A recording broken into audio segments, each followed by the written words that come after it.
자, 82페이지 이제 대표값에 대해서 한번 배워볼 건데, 우리가 대표값이라는 건 뭐냐면 이제 우리 통계에서 자료를 막 조사를 하는 거야. 자료를 예를 들어 조사를 한다는 건 뭐 평균 우리가 독서를 하는 시간이라고 해보자.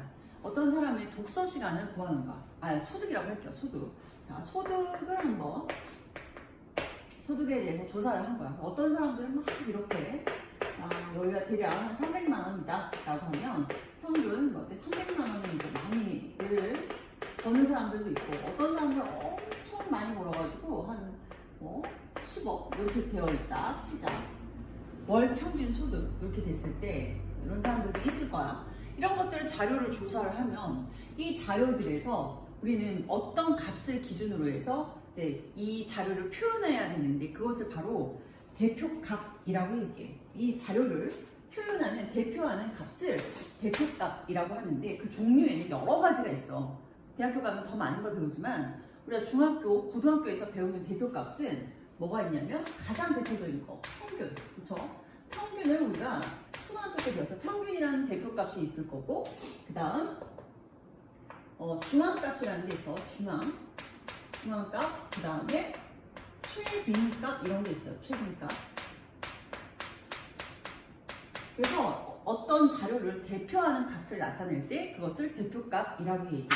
그러면 예를 들어서 이렇게 우리 반 학생들의 수학 평균을 얘기를 해보면 A, B, C, 어떤 학생 A, B, C, D 뭐 이렇게 해서 4명의 학생이 있었는데, 이것의 평균은 만약에 수학 성적 85점이었어. 얘네 반의 평균은 85점이고, 어떤 반은 X1, X2 이렇게 이제 얘는 한 5명, X2, X3, X4 이렇게 해서 X5까지 있고, 5명이 평균은 예를 들어 90 이렇게 돼 있어. 그러면 이쪽 두 번째 X반이 더 수학 성적이 좋구나 이렇게 알 수 있었어. 그치? 그래서 그것들을, 이 자료들을 대표한다라고 해서 그걸 대표값이라고 얘기해.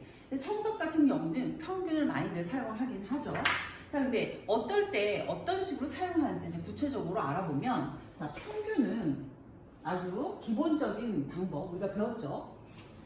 평균은 1번 어떻게 구하냐면, 자, 별량의 총합이야. 그러니까 별량이라는 건 얘가 A, B, C, D 자료를 수로 표현한 걸 별량이라고 해서, 얘가 A가 87, 얘는 90 이런 식으로 나오겠죠. 이것들을 별량이라고 하고, 그 별량들의 총합을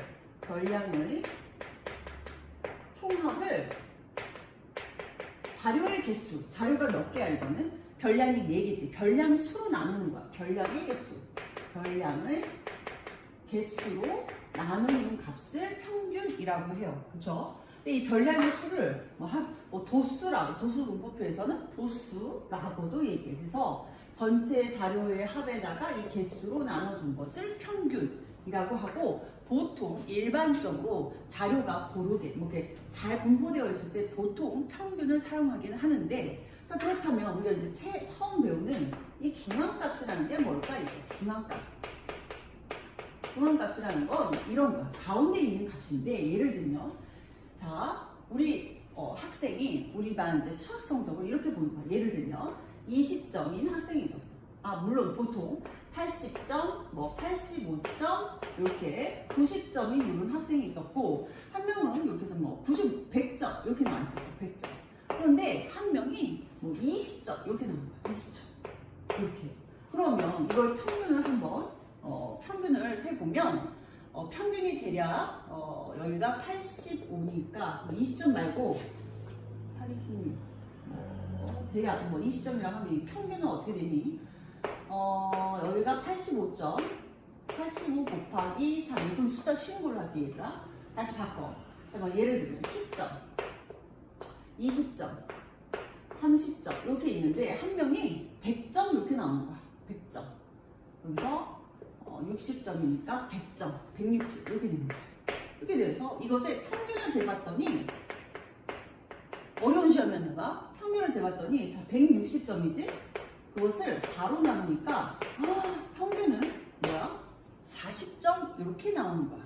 평균은 40점. 근데 실제로 이 나머지 학생들이 자 여기가 평균이 40점인데 얘네들이 40점 근처이진 않잖아. 그죠? 10점. 얘네들이 막 이 근처의 값이 대략 그 나오는 값일 텐데 평균으로 해버리면 이 100점 친구가 너무 잘 봤기 때문에 평균이 얘네들 점수보다 훨씬 더 높아버리는 거야. 그쵸? 그러니까 이 자료를 대표한다고 말할 수가 없어. 그래서 이럴 때는 어떤 걸 쓰냐면 중앙값을 써. 자료의 가운데 값.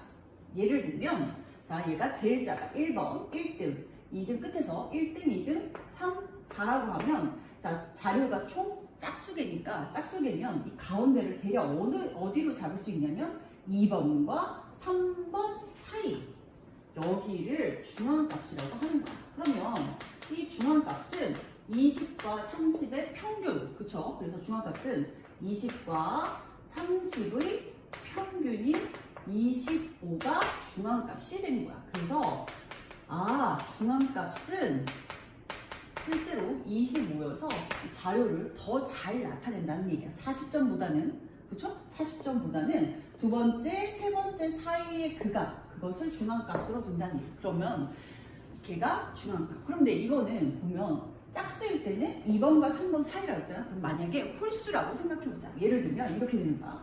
10점, 20점, 30점, 뭐 또 40점 이렇게 있다고 치고 40점에 100점 이렇게 되는 거야. 이렇게. 그러면 이것 또한 평균은 어떻게 돼? 평균은 총 200이니까 200을 5로 나누면 40점. 얘도 평균 똑같이 40점이 나오는데 실제로 중앙값을 보면 1, 2, 3, 4, 5 5개의 숫자니까 5개의 숫자에다가 하나를 더해서 2로 나누면 얘가 세 번째 값이 중앙이 되더라. 1, 2, 3. 그래서 30점에 몰려 있어요. 그래서 얘는 중앙값이 30으로 해서 이게 좀 더 자료로 쓰기가 좋다. 이해됐죠? 중앙값이라는 것은 그래서 방금 얘기했던 것처럼 자료의 가운데 있는 값을 의미하는데 짝수일 때는 어떻게 구하냐고? 짝수일 때는 총 4였잖아. 그치? 4를 나누기 2 하면 2번째와 세 번째의 중앙값, 평균이라는 거야. 평균. 두 번째와 세 번째 평균을 구하면 돼. 그럼 짝수라고 하면은 일반화 시켜볼게. n번째라고 하면 2분의 n번째와 그것에 하나 더 그 사이 값을 얘기를 한다는 얘기야. 여기까지 이해되죠? 중앙값 어떻게 한다고? 짝수인 경우는 자 지워. 중앙값 구하는 방법.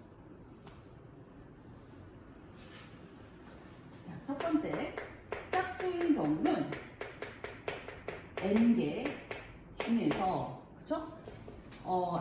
짝수인 경우는 2분의 n번째와 그 다음 2분의 n에다가 1을 더한 그 번째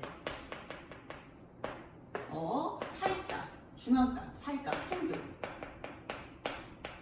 이것을 바로 중앙값 짝수인 경우. 자, 그 다음 중앙값에서 홀수인 경우는 어떻게 하냐면 홀수는 2로 나눌 수가 없으니까 얘도 n개가 있다 치면 자 2분의 n 플러스 1에다가 그쵸? 더해서 2로 나누면 이 번째가 결국에는 얘가 어떻게 됩니다? 중앙값이 돼버린다 이 얘기야. 그러면 중앙값은 왜 대표를 하느냐? 아까처럼 자료가 극단적일 때 예를 들면 더 극단적으로 얘기를 해보면 소득, 아까 말했던 소득이 막 300만 원 선이 있었어. 월 평균 소득이 300만 원이었는데 어떤 사람은 이게 10억이 나와버리는 거야. 근데 이 사람 때문에 평균이 한 2쯤 나와버리는 거야. 한 1000만 원? 이렇게 월 1000만 원씩 버는 걸로 나와 있는 거야. 이렇게 되면 평균의 의미가 없으므로 이때는 사람의 수를 세서 이 중앙값, 중앙이 한 이쯤에 있겠죠? 이 중앙값이 이 자료를 대표한다라고 볼 수 있어요. 이해됐죠? 그래서 중앙값은 자료가 극단적으로 크거나 자료가 극단적으로 작은 자료가 있을 때 이때는 중앙값을 평균 대신 사용한다. 대표값으로. 자, 그 다음 이제 세 번째는 최빈값이라는 게 있어. 자, 세 번째 최빈값. 이거 빠르게 적어 놓으시고 세 번째 최빈값에 대해서 얘기를 해볼게요. 자, 최빈값은 뭐가 있냐면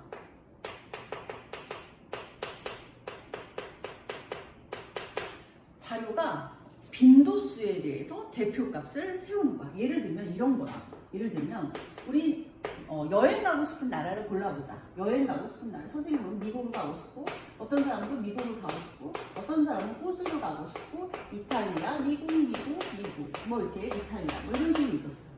자, 그러면 가장 많이 나와요. 자, 여기서 가장 많이 나오는 우리 반은 미국 가고 싶은 사람들이 더 많구나 해서 우리 반은 미국을 가고 싶다라고 해서 미국이 대표값이 되는 거야. 이렇게 해서 자주 많이 나온 값을 대표값으로 할 때 그것을 바로 최빈값이라고 얘기해요. 여기까지 해주세요. 느낌 알겠죠? 최빈값. 가장 많이 나오는 그 별량의 값을 최빈값이라고 얘기해요. 그러면 예를 들어서 1, 1, 2, 2, 3, 3, 3 이렇게 있었어. 이 숫자가 이렇게 나왔을 때 최빈값은 뭐가 되죠? 최빈값은 뭐가 돼? 이때 3 이렇게 나왔어. 그렇죠? 뭐 당연하죠. 이거 3개가 제일 많이 나왔으니까. 그러면 만약에 이렇게 되어 있다라고 하면 어떻게 돼? 둘 다 2, 2, 2야. 그러면 최빈값은 뭐 한다? 최빈값, 이거 하나 더 지울게. 자, 예를 들어서 이렇게 2, 2, 1 이렇게 나왔어. 그럼 최빈값은 1도 되고요. 뭐도 돼? 2도 돼요. 그래서 최빈값이 2개 나올 수 있다. 그쵸? 최빈값은 2개 나올 수 있어. 그런데 1, 1, 2, 2, 3, 3처럼 모든 그 값이 최빈값인 거야. 1도 2개, 2도 2개, 3도 2개. 그래서 모두 다 같아버리면 이때는 뭐가 된다? 최빈값이 없다라고 얘기해. 없다. 이것뿐만 아니라 이런 경우도 있을 수 있지. 2 모두 2야. 최빈값이 없다. 이렇게 나오는 거야. 여기까지 이해됐어요? 그런데 1 이렇게 나왔어. 하나 그 구별이 되는 거야. 그때의 최빈값은 2가 된다는 얘기야. 여기까지 됐죠? 최빈값은 가장 빈도수가 높게 나오는 값을 최빈값이라고 하고, 이렇게 호불호에 대해서 나타낼 때거나 그럴 때는 이제 최빈값을 쓰는 게 좋은데, 그러면 그 최빈값은 어떤 경우가 있냐면 가장 많이 나오는 경우를 써주는데, 만약에 이렇게 가장 많이 나오는 게 하나여도 최빈값 하나 써줄 수 있고, 이렇게 2개의 나머지가 하나가 있으면 얘네 둘을 최빈값이라 쓸 수 있어. 하지만 모두 다 횟수가 같이 나와 버리는 경우는 최빈값이 없다. 이거 주의해 주셔야 된다. 됐죠? 좋아요. 자, 그러면 이제 필수예제 1번 이렇게 이제 문제 풀어볼 텐데, 필수예제 1번 뭐 10명이 뭘 조사를 했고, 그쵸? 그런데 이제 평균, 중앙값, 최빈값을 구하라 라고 했어. 근데 이게 줄기, 이 그래프. 자, 여기서 그쵸? 줄기와 이 그림을 표현을 할 때 어떻게 표현하냐면 이렇게 표현해요. 줄기는 10의 자리를 의미해요. 그러면 이 값은 5, 6 이렇게 되는 거야. 자료를 5, 6, 10, 13, 13 이런 식인 거야. 17, 그쵸? 21, 22, 24, 28 이렇게 해서 자료가 나열된 상황인 거야. 그쵸? 그랬을 때 이 평균을 구하라 이 문제죠. 그러면 평균은 자료를 다 더해서 뭐 한다? 개수로 나누는데 이미 개수는 10개라고 지금 나와 있었어. 그러면 자, 5 더하기 6 더하기 10 더하기 13 더하기 이렇게 구할 수 있죠. 뭐 우선 하세요. 그냥 하자. 편법 없이 해볼게요. 13, 17 아까 괜히 지웠네. 21, 22, 24, 28 이렇게 쫙 더했더니 이 값을 10으로 나눠버리면 되겠습니다. 그쵸? 10으로 나누면 얘는 30, 여기 30에 40에 자, 그 다음에 여기가 40까지 나왔고 얘가 50, 그쵸? 얘는 50에 30 10 나왔죠? 그 다음에 얘네 둘이, 얘네 셋이 지금 18에다가 39 이렇게 나오는 거야. 39 그리고 나면 60에다가 110 그쵸? 120 159 이렇게 나와요. 159를 10으로 나눠요. 그래서 15.9 이렇게 나오는데 자료도 써줘야지. 뭐라고? 뭐라고 나와 있냐면 5분이요. 5분. 분이네요. 분. 그래서 여기서 단위까지 써줘야 돼요. 분. 그래서 15.9분 이렇게. 나는 그 덧셈이야. 여러분들이 잘 할 수 있겠죠. 뭐 이해가 안 되면 여러분이 직접 더해보세요. 159 나옵니다. 자, 그 다음에 이제 두 번째 평균은 15.9분이고 이제 중앙값을 구할 텐데 이 중앙값은 자 봐봐 가운데 값이라 했어. 그러면 총 10번째니까 10명이면 이걸 나누기를 이해한다고 했어. 그쵸? 중앙값은 2분의 10 해서 5번째와 6번째를 찾아. 자, 1, 2, 3, 4, 5번째와 6번째를 찾아. 그죠? 그러면 13과 17의 중앙값을 의미해요. 자, 13과 17의 중앙값이라는 것은 2분의 13 플러스 17. 그래서 30이 되고 2분의 30이니까 결국 15가 중앙값이 되더라. 그래서 15분 이게 중앙값입니다. 그렇죠? 그 다음 최빈값은 여기서 모든 자료들이 한 번씩 나왔는데 13이 두 번 나왔기 때문에 그렇죠? 최빈값은 13분 이렇게 정리해 주시면 되겠습니다. 이해되죠? 자, 이제 밑에 문제 2개 풀어보시고 그다지 어려워 보이지는 않습니다. 다음 페이지 넘어가도록 할게요.